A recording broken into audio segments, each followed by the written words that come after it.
பன்னீர்செல்வமாவது முதலமைச்சராக இருந்தவர். இவர் முதலமைச்சராகவும் இல்லை, ஒன்றும் இல்லை. இப்ப நீ எங்கப்பா இருந்த ராஜா அப்படின்னு கேட்குற மாதிரி இன்னைக்கு மக்கள் அவரை வியந்து பார்க்குறாங்க. இந்த ஆளுக்கு இவ்வளவு திறமையா, இவர் எவ்வளவு பிரச்சனைகளை டேக்கிள் பண்றாரு அப்படின்னு சொல்லிட்டு ஒரு கட்சி ரீதியான ஒரு ஆளுமையான முதல்வராகவும் ஒரு வெளிக்காட்டிட்டாரு. பல்வேறு பிரச்சனைகள்ல அதெல்லாம் ஓவர் கம் பண்ணி அந்த கட்சியை இன்னைக்கு முழு கட்டுப்பாட்டுல கொண்டு வந்துட்டாரு. இவர்கள் முடிவு எடுக்கிறது. நான் கேட்கிறேன், 30 வருஷத்துக்கு முன்னாடியே KN நேருவை எந்த அடிப்படையில் எடுத்தாரு? சாதி அடிப்படையில் தான் எடுக்கணும்னா ஒரு 1.5 விழுக்காடு, அங்க 23 விழுக்காடு இருக்கிறவங்க முத்திரையர், அந்த முத்திரையர் சமூகத்துல இருந்து தானே எடுக்கணும். எதுக்கு KN நேரு எடுத்தாரு? அந்த கருணாநிதி அப்ப இருந்தே நீங்க வர்றீங்க, நீங்க அப்ப இருந்து வராங்க, அதானே சொல்றேன். அன்னைக்கு விஜய் மாநாட்டில் போய் கலந்துக்கிட்டு விஜய் 41 பேர் செத்துட்டாங்க. செத்த உடனே இவர் உடனே போயிட்டு அங்க போய் அந்த மருத்துவமனையில போய் பார்த்துட்டாராம். யாரு? ஸ்டாலின். அதுக்கு மறுநாளே ஒரு வீடியோ போடுறாப்புல, ராயல் சல்யூட். யாரு? சாட்டை முதல்வருக்கு ஒரு ராயல் சல்யூட். என்னங்க இது? இவர்களுக்கு அவர்கள் சுத்தமா எதிரியாவே தெரியல. போன தடவை உங்களுக்கு தெரியல திமுக எப்படிப்பட்ட ஒரு தெலுங்கு ஆதிக்க வேலைகளை செய்யற கட்சின்னு உங்களுக்கு தெரியல. நாங்கெல்லாம் 10 வருஷமா பேசிட்டு இருக்கோம். இப்போ இந்த 5 வருஷம் ஆட்சியில எடுத்த உடனே 8 தெலுங்கு அமைச்சர்களை போட்டாங்களே, நீங்க என்ன பண்ணீங்க? ஒரு தட்டினா ஒரு 500 பேர் நிற்போம். அப்படி இருக்கிற ஒரு கட்சி விசிகா. அது இன்னும் சொல்ல போனா அந்த இனப்படுகொலை நடந்த நாள்ல இருந்து உங்களுக்கு முட்டு கொடுத்தே அந்த கட்சி அதாவது திமுகவைன்ற ஒரு கட்சியை காப்பாத்துறதுக்குன்னு ஒரு கட்சி இருக்குன்னா அது விசிகா தான்.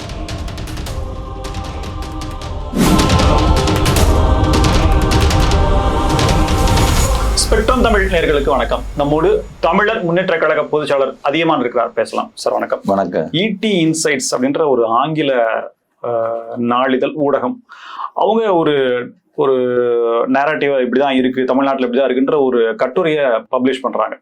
அதுல பாத்தீங்கன்னா திராவிட மாடல் அப்படின்னு சொல்லி இவங்க டிஎம்கே ரொம்ப பெருமையா பேசிக்கொண்டிருக்கிற நிலையில அதுக்கு அப்படியே அப்ரப்டா ஆப்போசிட்டா எடப்பாடி மாடல், EPS மாடல் அப்படின்ற மாதிரியான விஷயங்களையும் அதுக்கு சில கோட்ஸ்லையும் குறிப்பிட்டு இப்படிதான் இருக்கு அரசியல் களம்ன்ற ஒரு விஷயத்த சொல்லிருக்காங்க. உங்களுடைய கருத்து? அருமையான கருத்து தான்.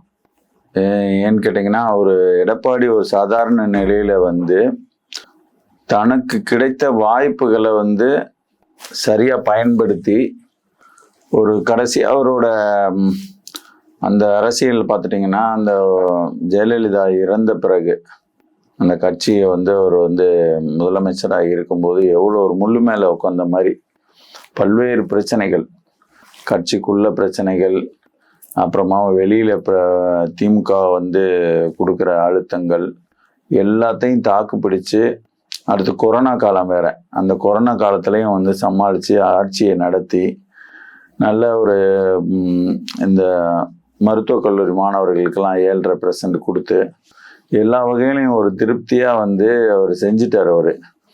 அதை இப்போ மக்கள் எப்படி பார்க்குறாங்கன்னா, இந்த ஆட்சியோட ஒரு கம்பேர் பண்ணி பார்க்குறாங்க. பார்க்கும்போது அந்த ஆட்சி எவ்வளோ பரவாயில்லையே, இவ்வளோ தினம் பாலியல் குற்றங்கள் நடக்குது, கஞ்சா போதையில் கொல்றானுங்க, பல அழிச்சாட்டியம் நடக்குது, லஞ்சம் ஊழல் எல்லாம் பெருத்து போச்சு, விலைவாசி ஏறி போச்சு, இப்படி எல்லாமே இப்படி நடக்குது அப்படின்னு பார்க்கும்போது அவங்க சொல்ற திராவிட மாடல்ன்றது ஒரு ஏமாற்று மாடலா இருக்கு. மக்களை ஏமாத்துறதுக்குன்னு ஒரு மாடல் இருந்துச்சுன்னா அதுதான் திராவிட மாடல்.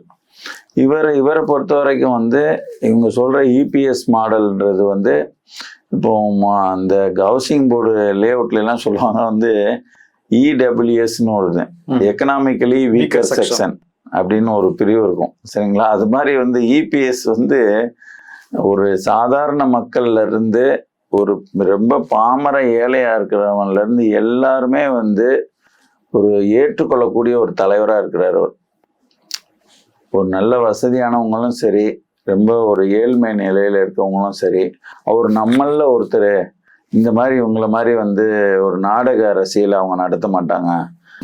திராவிட மாடல்னா ஒரு நாடக அரசியல்னு சொல்லலாம். இப்போ நாடக அரசியலா நல்ல அரசியலா அப்படின்னு பார்க்கும்போது ஒரு நல்ல அரசியல் எடப்பாடி கொடுப்பாரு. இன்னொரு ஆளுமைன்றது இப்போ கூட என்ன சொன்னாங்க, பாஜக 80 கேட்குது 100 கேட்குது, இன்னும் ஒருத்தர் ரவீந்திரன் துரைசாமி ஒரு அண்டப்புழுகர் இருக்கிறாரு, அவர் 117 கேக்குதுன்ட்டார் அவரு. இப்ப அதெல்லாம் உடைச்சு வெறும் 27 யாரு அந்த பாஜகவுக்கு கொடுத்துருக்கிறாரு. அவங்களும் வந்து திருப்தி. சரிங்களா, அந்த கூட்டணியும் வந்து திருப்தி. அதே மாதிரி வந்து தினகரனுக்கு வந்து 11, இவங்களுக்கு வந்து பாமகவுக்கு 18. இப்படி எல்லாம் கொடுத்து தன்னை வந்து ஒரு மிகப்பெரிய ஒரு ஆளுமையான தலைவரா அவர் காட்டிட்டார். அவரு இன்னொன்னு வந்து அவரு இப்போ பன்னீர்செல்வத்தை வந்து எல்லாம் சேர்த்துக்குங்க இவர் ஏன் இப்படி பண்றாருன்னு சொல்லிட்டு நிறைய பேர் வந்து அதாவது உரிமை மீட்பு குழுன்னு வச்சுட்டு டார்ச்சர் பண்ணிக்கிட்டு இருந்தாங்க எடப்பாடியை.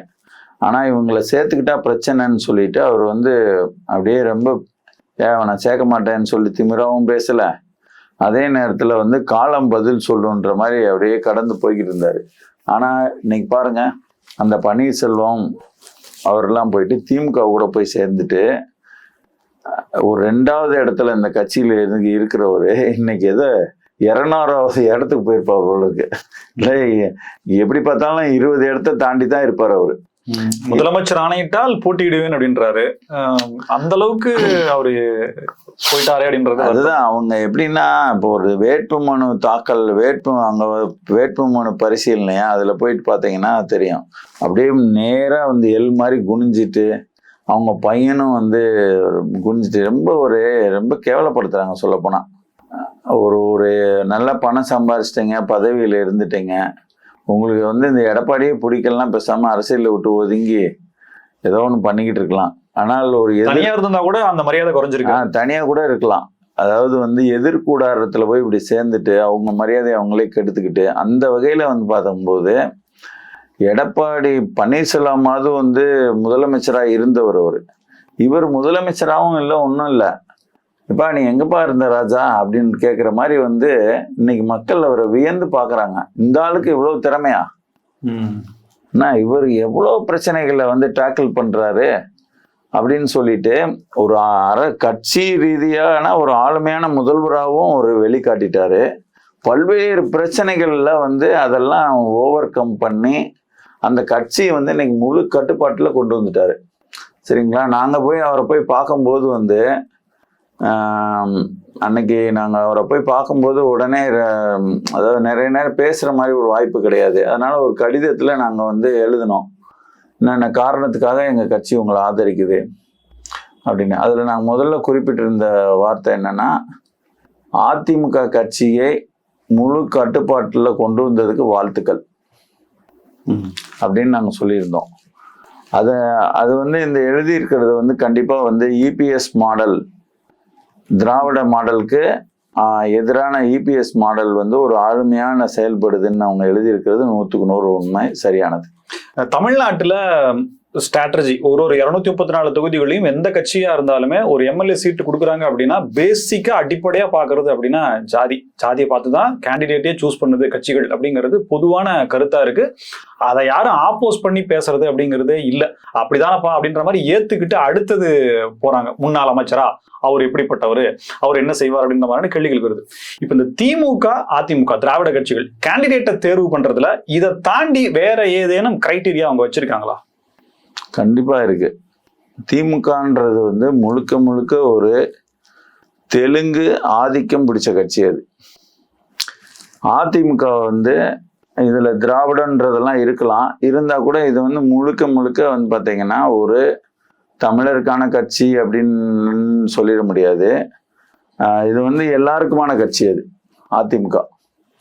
அதிமுக வந்து தெலுங்கர் தமிழர் அப்படின்றது கிடையாது, எல்லாருக்குமான கட்சி. இது தமிழ்நாட்டில் இருக்கிறதுனால ஒரு தமிழர்கள் பெரும்பான்மையா அதுல இருக்கிறாங்க. சரிங்களா, இப்போ இங்க வந்து பெரும்பான்மையாக அவர்கள் கிடையாது தெலுங்கு மக்கள். ஆனா ரொம்ப சிறுபான்மையா இருந்துக்கிட்டு இந்த ஆட்சி அதிகாரத்தை மட்டும் கையில கொண்டு போய் அவங்க வந்து வச்சுக்கிட்டு செயல்பாடுகள் மொத்தமே தெலுங்கு ஆதிக்கத்துக்கான செயல்பாடுகளா இருக்குது. நீங்க கேட்டீங்க வந்து ஒரு சட்டமன்றத்துக்கு உறுப்பினரை எப்படி எந்த கிரைட்டீரியா படி தேர்ந்தெடுக்கிறாங்க, அது வந்து சாதி அடிப்படையில் தானே தேர்ந்தெடுக்கிறாங்க. அதெல்லாம் வந்து யாருக்கு பார்ப்பாங்கன்னா ஒரு தமிழ் வேட்பாளரை போடும்போது வந்து இப்போ ஒரு ஓ பன்னீர்செல்வமே இருக்கட்டும், அவரை கொண்டு போய் ஒரு வன்னியர் அதிகமாக இருக்கிற இடத்துல போட மாட்டாங்க, தேவர் அதிகமாக இருக்கிற இடத்துல போடுவாங்க. சரிங்களா? ஒரு முத்திரையர் அதிகமாக இருக்கிற இடத்துல தான் போடுவாங்க.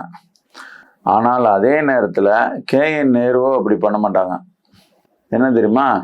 கேஎன் நேருவோட சமூகம் வந்து அந்த திருச்சி மேற்கில் 1.5 விழுக்காடு, 1.5 தான் இருக்குது ரெட்டியார் சமூகம். ஆனால் இதை நான் ஏன் சொல்கிறேன்னா, அவர்கள் வந்து ஒரு கேஎன் நேரு வந்து மிகப்பெரிய டாமினேஷனாக வளர்த்து விட்டார் கருணாநிதி திட்டமிட்டு. இப்போ அங்கே அன்பில் தர்மலிங்கம்னு ஒரு குடும்பம் இருக்குது, இன்னும் வேறு ஆட்கள் இருக்கிறாங்க. ஆனால் அவர்களெல்லாம் தாண்டி நம்மால் ஒருத்தர் வந்து நம்ம சொல்கிறத கேட்டு நடந்து நமக்கேற்ற மாதிரி இருக்கணும் அப்படின்னு நினச்சி ஒரு திட்டமிட்டு ஒருத்தனை வந்து வளர்க்குறது. இப்போ பார்த்துட்டிங்கன்னா ஒரு வேலை இருக்குது, ஒரு அரசு வேலையை வச்சுங்க. இப்போ நீங்கள் வந்து நீங்கள் நினச்சா அதை யார் வேணாலும் தேர்ந்தெடுக்கலாம் அப்படின்னு உங்களுக்கு ஒரு வாய்ப்பு. அப்போ நீங்கள் என்ன பண்ணுறீங்கன்னா 100 பேர் போட்டியிடுற மாதிரி காட்டிக்கிடுவீங்க, ஆனால் உங்களுக்கு வேண்டிய ஆளை எடுத்துருவீங்க. சரிங்களா? இப்போ இவர் வந்து ஒரு கட்சியை வந்து முதலமைச்சராக உட்கார்ந்துருக்கிறார் கருணாநிதி. அந்த உட்கார்ந்துருக்கிற கருணாநிதி இன்னைக்கு நம்ம ஆட்சிக்கு வந்துட்டோம், இன்னும் காலங்காலத்துக்கும் நம்ம ஆட்சி தொடரணும். அப்போ வந்து நமக்கு வந்து இப்போ ஒரு ஆம்பளை பசங்க இல்லாதவங்க என்ன பண்ணுவாங்க, 4-5 சித்தப்பா பெரியப்பா பையங்களை கூட வாங்கி வளர்த்து எடுப்பாங்க. சரிங்களா? அது மாதிரி வந்து இவர் என்ன பண்றாருன்னா, எல்லா தொகுதியிலையும் எல்லா இடத்துலையும் வந்து கண்ட்ரோல் பண்ற ஆளுங்க நம்ம ஆளுங்களா இருக்கணும்னு முன்னாடியே முடிவு பண்றாரு. பண்ணி திருச்சியில 35 வருஷத்துக்கு முன்னாடியே வந்து அப்பயும் 1.5 விழுக்காடு தான். அந்த நீங்க சொல்றது கட்சியில இருக்கக்கூடிய பொறுப்புகள் இல்ல, தமிழக அரசினுடைய அரசு பொறுப்புகள்ல இருக்கக்கூடிய நியமன பொறுப்புகள்ல சொல்றீங்க நீங்க. அரசு பொறுப்புகள்லயே சொல்ல, நீங்க சொன்னது ஒருத்தரை வந்து நீங்க கேட்ட கேள்வி வந்து ஒரு சட்டமன்ற உறுப்பினருக்கு எந்த அடிப்படையில எடுக்கிறாங்கன்னு. நான் சொல்றது வந்து இவர்கள் ஒரு இனப்பற்றோட வந்து ஒரு தனியா வந்து வெளியில தெரியாது, அது இவர்கள் முடிவு எடுக்கிறது. நான் கேட்கிறேன், 30 வருஷத்துக்கு முன்னாடியே வந்து கேஎன் நேருவை எந்த அடிப்படையில் எடுத்தாரு? சாதி அடிப்படையில் தான் எடுக்கணும்னா ஒரு 1.5 விழுக்காடு. அங்க 23 விழுக்காடு இருக்கிறவங்க வந்து முத்திரையர், அந்த முத்திரையர் சமூகத்துல இருந்து தானே எடுக்கணும். எதுக்கு வந்து கேஎன் நேரு எடுத்தாரு? அந்த கருணாநிதி அப்ப இருந்தே நீங்க வர்றீங்க, நீங்க அப்ப இருந்து வராங்க, அதாங்க சொல்றேன். அந்த கேஎன் நேருவை எடுக்க போய் தான் அந்த கேஎன் நேரு வந்து ஒரு எடுத்தாச்சுல, எடுத்த பிறகு என்ன பண்றாங்கன்னா அவரை கொஞ்சம் ப்ரொமோட் பண்ணுவாங்க. அவருக்கு ஏதோ ஒரு நல்ல வருமானம் வர்ற மாதிரி ஒரு துறையை கொடுப்பாங்க, இன்னும் வருமானம் பண்ணுவாரு. வருமானம் பண்ணிட்டு அப்புறம் ஒரு காவல் நிலையத்துல எல்லாத்துலயும் வந்துட்டு ஒரு மாவட்ட ஆட்சியர்ல இருந்து இவர் சொன்னா கேட்குற மாதிரி வந்து நீ போய் நேருவை கேளுப்பா அப்படின்றாங்க. உடனே திருச்சியில இருந்து ஒரு ஃபைல்லாம் தூக்கிட்டு நம்ம போய் தலைவரை பார்க்கலாம்னு அங்கிருந்து கிளம்பி வருவாரு. அவன் நேருகிட்ட சொன்னாலே எல்லாம் முடியுமே அப்படின்ன உடனே பக்கத்துல இருக்காங்க ஒரு 8 தொகுதி இருக்குன்னு வச்சுங்க, அவங்கெல்லாம் போயிட்டு நேருவை போய் பார்ப்பாங்க. இவரை பார்த்தாலே வேலை முடியுதான்னு அந்த ஸ்டேஜை உருவாக்கிட்டு ஒரு குறிநில மன்னர் அதிகாரம் உருவாகுது. உருவாக்கிட்டு அவருக்கு மாவட்ட செயலாளரை கொடுத்துருவாரு. என்ன மாவட்ட செயலாளர் கொடுத்தோம்னா ஆட்டோமேட்டிக்கா வந்து என்ன பண்ணோம், அந்த திமுக கட்சியில அந்த திருச்சி மாவட்டம் இருக்கிற மொத்த பேரும் போய் அவரை போய் பார்த்தாகணும். அப்புறமா அவர் என்ன பண்ணுவாருன்னா இந்த மாவட்டத்துக்கே டான் மாதிரி ஆயிடுவாரு. ஆனவர் என்ன பண்ணுவாரு, திருச்சியிலே சம்பந்தம் இல்லாத வைகோ பையனை கூட்டு வந்து எம்பி ஆக்கிட்டாருங்க. புரியுதா? திருச்சியில ஒரு பிறக்கல. இப்ப இது மாதிரி இருக்கா? ஏவா வேலு கதையை எடுத்துக்கிட்டீங்கன்னா, கு பிச்சாண்டி வந்து முதல்ல வந்து இதே மாதிரி ஒரு 2 விழுக்காடு தான் இருக்காரு திருவண்ணாமலையில வந்துட்டு அந்த கம்மவார் நாயுடு சமூகம் இருக்கிறது 2 விழுக்காடு தான் இருக்கும். ஆனால் அந்த திருவண்ணாமலையில நாளைக்கு பயங்கரமா எதிர்காலத்தை பத்தி திட்டமிடுவாங்க. நாளைக்கு வந்து திருவண்ணாமலை எப்படி இருக்கணும் அப்படின்னு 30 வருஷத்துக்கு முன்னாடியே முடிவு பண்ணியிருக்கிறார் கருணாநிதி. அங்க கு பிச்சாண்டியை தயார்படுத்தி அவர் கு பிச்சாண்டி வந்துட்டு அந்த 2 விழுக்காடு மட்டும் வச்சுக்கிட்டு அவர் சட்டமன்ற உறுப்பினர் ஆயிட்டாரு. ஏன்னா கட்சி பலம், கட்சியோட தலைமை. இங்க பிரச்சனை என்னன்னா, இதே எடப்பாடி வந்துட்டு அங்க ஒருத்தரை வந்து போட்டாருன்னு வச்சுங்க, இது ஆண்டிப்பட்டியில இருக்குது. ஆண்டிப்பட்டியில வந்து 48 விழுக்காடு கிட்ட கல்லர்கள் இருக்காங்க, பிறைமலை கல்லர் இருக்காங்க. அங்க கொண்டு போயிட்டு ஒரு ஒரு கவுண்டர் சமூக, எடப்பாடி வந்து கவுண்டரு, நான் சொன்னதுதான் கட்சி, இந்த கவுண்டர் ஆளை நிறுத்தினா வந்தாங்க ஜெயிக்க முடியுமா? கஷ்டம். விடுவாங்களா? முதல்ல தமிழர்களே விட மாட்டாங்க. ஆனா அதே தமிழர்கள் கருணாநிதி சொல்லிட்டா கருணாநிதிக்கு கீழே இருக்கிறவங்க எல்லாம் என்ன பண்ணுவாங்க தெரியுமா? கட்சி முடிவு பண்ணிச்சு, நம்ம என்ன பண்றது அப்படின்னு அரசியல் விழிப்புணர்வு இல்லாத மாவட்டங்கள்லாம் அபகரிச்சுக்கிடுவாங்க. இப்ப அரசியல் விழிப்புணர்வு திருவண்ணாமலையில் இல்லையா, அதை நம்ம கபலீரம் பண்ணிடலான்னு அங்க ஒருத்தரை தயார் பண்ணி கூப்பிச்சாண்டியை தயார் பண்ணி அவர் எம்எல்ஏ ஆயிட்டாரு. எம்எல்ஏ ஆன பிறகு உடனே வீட்டு வசதி வாரியத்துறை அமைச்சர், நல்லா சம்பாதிக்கிறோம். வீட்டு வசதி தெரியுமில்ல, ஒரு பிளாட் அலாட்மெண்ட் பண்ணாலே 10 லட்சம் 20 லட்சம் வாங்கிடலாம். அப்படிப்பட்ட துறையை கொடுத்து வருமானத்தை பெருக்கிறது. அப்படி இருக்கும்போது அவர் என்ன பண்றாரு, சரி நம்ம மட்டும் நமக்கு ஒரு பக்கத்துணையா ஒருத்தன் இருந்தா நல்லதே அப்படின்னு சொல்லிட்டு அவர் சொந்த சமூகத்தை சார்ந்த ஏவா வேலு வந்து தண்டராம்பட்டில் அதிமுகவில் இருக்கிறாரு. அவரை வந்து நைனா நீ இங்க வந்துரு, இங்க வந்து கொஞ்சம் நீ என் கூட வந்து சேர்ந்துட்டேன்னா நம்ம இங்க வந்து நீ அங்க ஒரு கிராமத்துல கிடக்குற தண்டராம்பட்டில், இங்க இது வந்து கேபிட்டல் ஆஃப் தி டிஸ்ட்ரிக்ட், இங்க வந்துட்டேன்னா வந்து நல்லா பணம் சம்பாதிக்கலாம் எல்லாம் செய்யலான்ட்டு இங்க கூட்டு வந்துட்டாரு. இங்க கூட்டு வந்து இவரை திருவண்ணாமலைக்கு எம்எல்ஏ ஆகிக்கிட்டு, இவர் ஒரு எம்எல்ஏ தானே, நான் வந்து கீழ்பெண்ணாத்தூருக்கு போயிடுறேன் அப்படின்ட்டு அங்க போயிட்டாரு. அங்க போயிட்டு தோத்து போயிட்டாரு. ஏவா வேலு ஜெயிச்சிட்டாரு. சரிங்களா? இப்போ அங்க போன தோத்துட்டோன்னா இவர் என்ன தெரியுமா பண்றாரு, ஏவா வேலு ஐயோ நம்மளால ஒருத்தர் தோத்துட்டாரு அப்படின்ட்டு அடுத்த முறை அவரை எம்எல்ஏ ஆக்கிடுறாரு. இப்ப தொடர்ந்து 3 தடவை இவர் எம்எல்ஏ, தொடர்ந்து 3 தடவை இவர் எம்எல்ஏ. அந்த மாவட்டமே அவங்களுக்கு கண்ட்ரோல். இப்போ வந்து அந்த மாவட்டத்துல இவங்களை மீறி எதுவுமே நடக்காதுன்ற மாதிரி ஆக்கிட்டாங்களா? வெறும் 1/2 விழுக்காடு தான் இருக்கு போலூர் தொகுதியில. அந்த திருவண்ணாமலை மாவட்டத்துக்கு உட்பட்ட திருவண்ணாமலை மாவட்ட செயலாளர் பதவியும் இந்த இவருக்கே சொல்லி கொடுத்துட்டாரு. இப்ப என்ன ஆகுது, இப்போ ஒரு பெரிய பொறுப்பு நெடுஞ்சாலைத்துறை அமைச்சர். சரிங்களா? நல்லா பணம் வருதா, எல்லாம் வருதா. அப்போ வந்து என்ன பண்ணுவாங்கன்னா, இந்த அக்ரி கிருஷ்ணமூர்த்தின்றவரை தூக்கி கலசப்பாக்கத்துக்கு போயிட்டார். அவரு எப்படி போனார் தெரியல, ஏவா வேலுக்கு சொல்லி போனாரா இல்லை இவரா போயிட்டாரா தெரியல. இப்போ என்ன நடக்குதுன்னு கேட்டிங்கன்னா, அந்த போலூர் தொகுதியில வெறும் 1/2 விழுக்காடு மட்டும்தான் இருக்குது. அந்த சமூகம் கம்மவாரி நாயுடு சமூகம் 38 விழுக்காடு வன்னியர் இருக்காங்க. அந்த 38 விழுக்காடு வன்னியருக்கும் மொட்டை ராம சாத்துற மாதிரி இவர் போய் எம்எல்ஏ ஆக்குற காசு பணத்தை வச்சு எம்எல்ஏ ஆகிடலான்ட்டு ஒரு போறாங்க. இத மாதிரி வந்து இந்த திமுகல இருக்கவங்க மட்டும்தான் இப்படி யோசிப்பாங்க. ஆனா அதிமுகல இருக்கிற தெலுங்கர்கள் அப்படி யோசிக்க மாட்டாங்க. ஏன்னா நமக்கு இங்க ஒரு அளவுக்கு வந்து மக்கள் இருக்கிறாங்க, நம்ம இங்க நிற்போம், அது தப்பு கிடையாது. ஏன்னா ஒரு குறிப்பிட்ட சதவீத மக்கள் இருக்கும்போது அவங்களுக்குன்னு ஒரு பிரதிநிதித்துவம் கொடுக்கத்தான் செய்யணும் இல்லையா? அந்த அடிப்படையில் அங்க நிகழும். இங்க அப்படி கிடையாது. மொத்த உரிமையும் தட்டி பறிச்சு சமூக நீதிக்கே கேடு விளைவிக்கிற ஒரு அரசியல் ரீதியோட இவங்க வந்து சீட் அலாட்மெண்ட் பண்ணுவாங்க. இப்ப இந்த விஷயங்களை கூர்ந்து கவனிக்க, அல்லது இதுக்குள்ள இவ்வளவு விஷயங்கள் இருக்கு, இவ்வளவு பாதகங்கள் இருக்கு, இதனால இவ்வளவு பிரச்சனைகள் வரும் அப்படின்ற மாதிரியான விழிப்புணர்வு எந்த கட்சிக்கும் கிடையாது. நாம் தமிழர் சீமான் அவர்கள் தமிழர் அப்படின்ற மாதிரி விஷயங்கள் அவர் முன்னெடுக்கிறாரு. இப்ப இதுல இருக்கக்கூடிய பிரச்சனைகளை அவங்க எடுத்து சொல்லலையா? பேச மாட்டாங்க. அவர்களுக்கு வந்து என்ன சொல்றது, சீமான் வந்து அது என் பங்காளி கட்சி, எனக்கு வந்து எதிரி வந்து பாஜக தான், அது ஏன் கட்சி, என்ன அங்க இருக்கவங்க எல்லாம் வந்து எங்க ஆளுங்க தான் அப்படின்ற மாதிரி பேசியிருக்காரு. அவருக்கு அதாவது இந்த நான் எப்படி சொல்லணும்னு நினைக்கிறேன்னா, தமிழ் தேசிய அரசியல் வந்து என்னைக்கு இருந்து முன்னாடி இருந்து இருக்குது. கியாபே விஸ்வநாதன் அந்த காலத்துல இருந்தே வந்து இருக்குது. அதாவது நம்ம ஒரு ஆதித்தனார் பேசியிருக்கிறாரு, மாப்போசி பேசியிருக்கிறாரு, எல்லாம் பேசியிருக்காங்க. ஆனால் அது வந்து ஒரு கட்டத்துல ஓடி போய் அந்த என்னாச்சுன்னா டயர்டாகி நின்று போச்சு என்ன.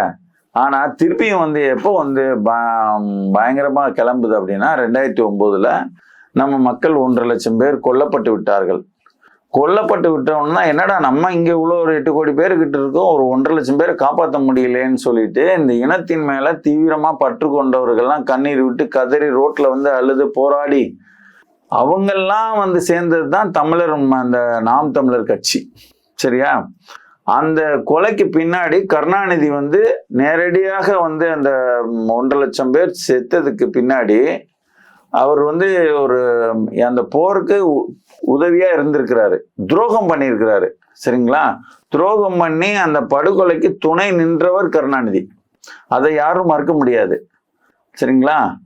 அப்போ அவங்க குண்டு விழுந்துகிட்டு இருக்கும்போது என்னடா குண்டு விழுந்துட்டு போர் நின்று போச்சு, நீங்க குண்டு விழுந்துகிட்டு இருக்கு, மழை விட்டும் தூவானம் விடவில்லை.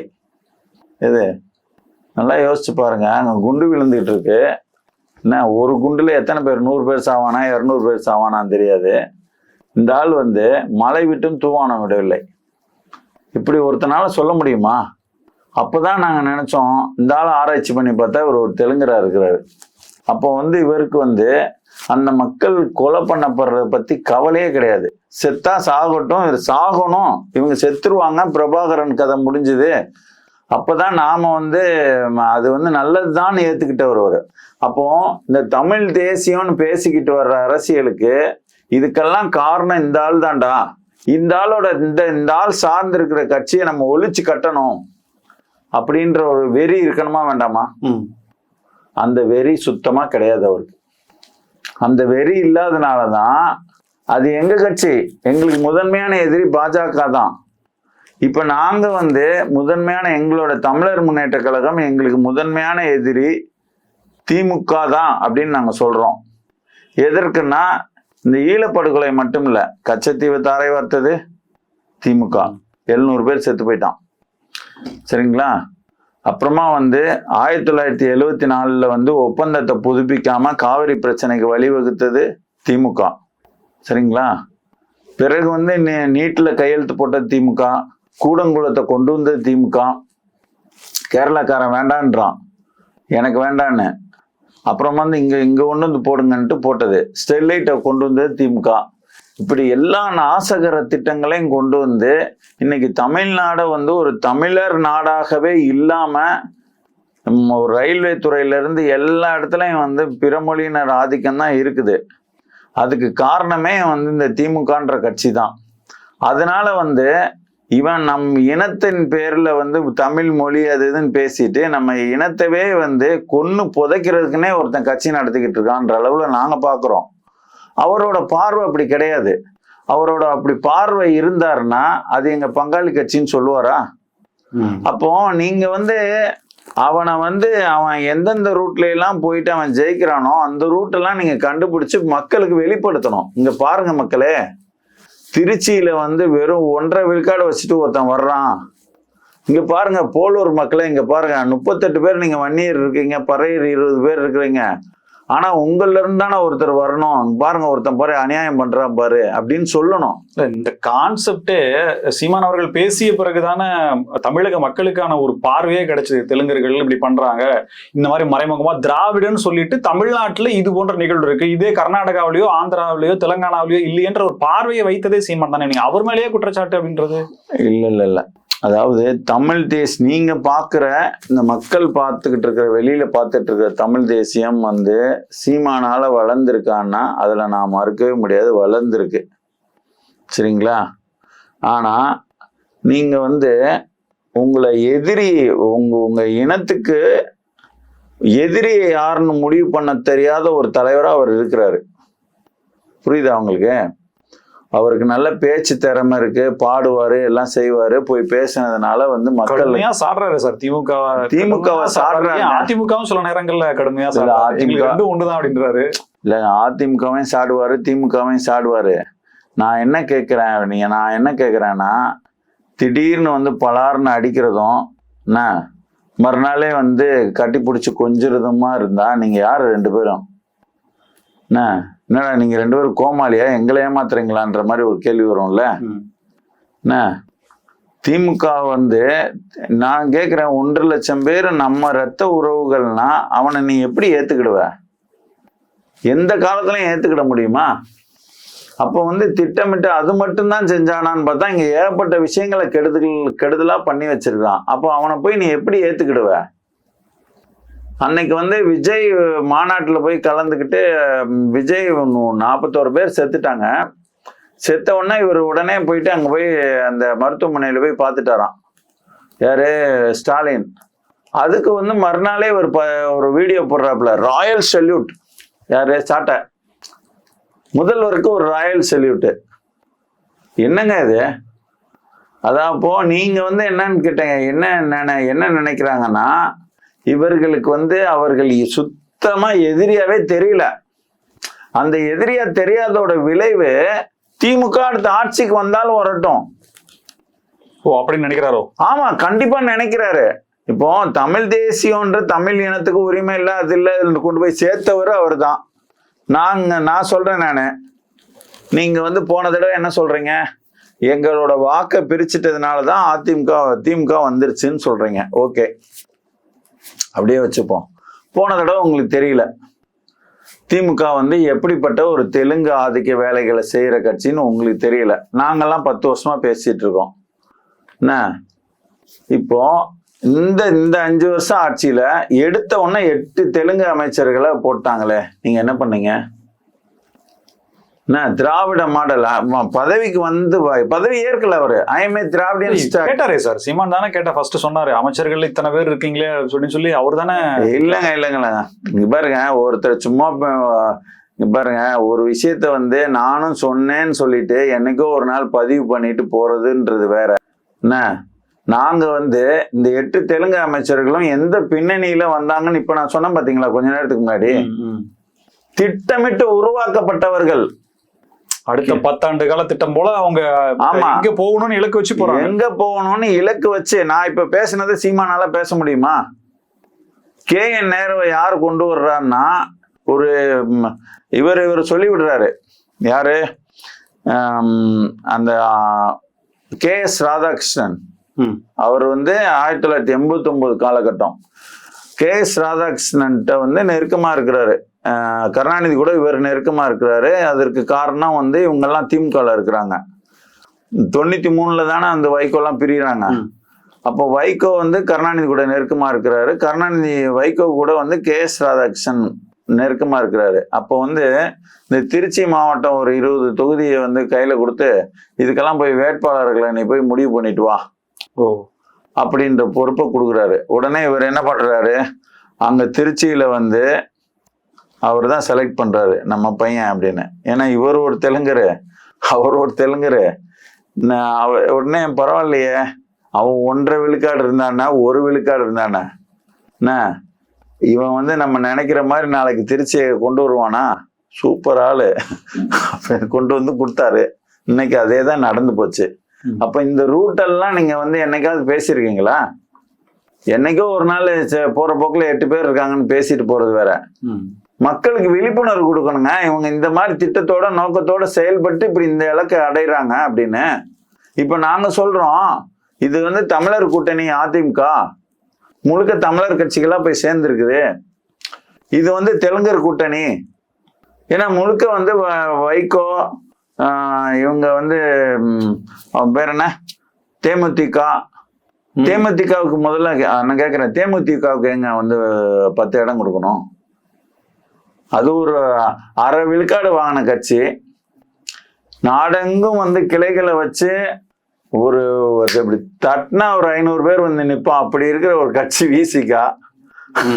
என்ன, அது வந்து இன்னும் சொல்ல போனா அந்த இனப்படுகொலை நடந்த நாள்ல இருந்து இவங்களுக்கு முட்டு கொடுத்தே அந்த கட்சி வந்து, அதாவது திமுகவைன்ற ஒரு கட்சியை காப்பாத்துறதுக்குன்னு ஒரு கட்சி இருக்குன்னா அது விசிகா தான். அதுக்கு 8. அப்போ வந்து அதாவது தண்ணியை விட ரத்தம் வந்து கட்டியானதுன்னு சொல்லுவாங்களே, மாதிரி ரத்தம் அந்த அதுதான் சொல்ல முடியும். இனப்பாசம். இந்த இதெல்லாம் வந்துட்டு உங்களுக்கு வெளிப்படுத்தும் போது வந்து இது வந்து ஒரு இனவெறி கிடையாது. நாம என்ன சொல்றோம்னா, 85% தமிழர்கள் இருக்காங்க. அந்த 85% தமிழர்களுக்கு தமிழ்நாட்டை தமிழர் ஆளணும்னு சொல்ற சீமான் சொல்லிக்கிட்டு இருந்தாருன்னா தமிழை ஆள முடியாது. தமிழ்நாட்டை தமிழர் ஆளணுன்றது வந்துட்டு எனக்கு என் பார்வையில் எப்படி தெரியுமா இருக்குது, முட்டையை நீங்க உள்ள உடைச்சிங்கன்னா ஒரு மஞ்சக்கரு இருக்குன்னு சொல்ற மாதிரி இருக்கு. அப்படின்னாலும் ஆள முடியாது. தமிழ்நாட்டை தெலுங்கர் ஆளக்கூடாது. தெலுங்கர் ஆண்டுகிட்டு இருக்கிறாரு. ஆண்டுகிட்டு இருக்கிறது பிரச்சனை கிடையாது. அவர்கள் தெலுங்கு ஆதிக்கத்தை நிலைநாட்டி உன் உரிமைகள் அத்தனையும் பறிச்சு இந்த நாடவே வந்து சுடுகாட்டா, ஒரு ஊழல் நாடா, கேவலமான நாடா மாத்திக்கிட்டு இருக்காங்க. அதுக்கு பின்னாடி அவங்க ஒரு தெலுங்கு இனவெறியை இம்ப்ளிமெண்ட் பண்ணிக்கிட்டு இருக்காங்க. அதை நீ சொல்லணும். அதை நீ சொன்னேன்னா ஆட்சி மாற்றம் வரும். அப்ப இவர் ஏன் சொல்லலைன்னா, இதை நாம இப்ப சொன்னோம்னா மக்கள் நமக்கு நேரடியாக நம்மளை தேர்ந்தெடுக்கிற லெவல்ல இல்லை. அதனால நம்ம ஏன் சொல்லணும்? அவங்களே வந்துட்டு போட்டோம். இது தமிழ் தேசிய அரசியலா கேட்குறேன். இப்போ நான் எனக்கு முதலமைச்சராகவும் வேணாம், ஒரு மண்ணாங்கட்டி வேணாண்டா. தமிழ்நாட்டை தமிழன் ஆளணுன்ட்டு கொண்டு போய் கருத்தை சேர்த்த சீமான் அதுக்கான ஸ்டெப்ல நகரல அவரு. நான் என்ன சொல்றேன், ஒரிசாவை தமிழன் ஆளலாமா அப்படின்னு கேட்டார்ல மோடி, அமித்ஷா. நான் கேட்கிறேன், பச்சை தமிழன் தமிழ்நாட்டை தெலுங்கர் ஆளலாமா? புரியுதா? சூடு சொர்ணையோட நீ கேட்கணும். கேட்கறதுக்கான அத்தனை ரைட்ஸும் இங்க இருக்குது.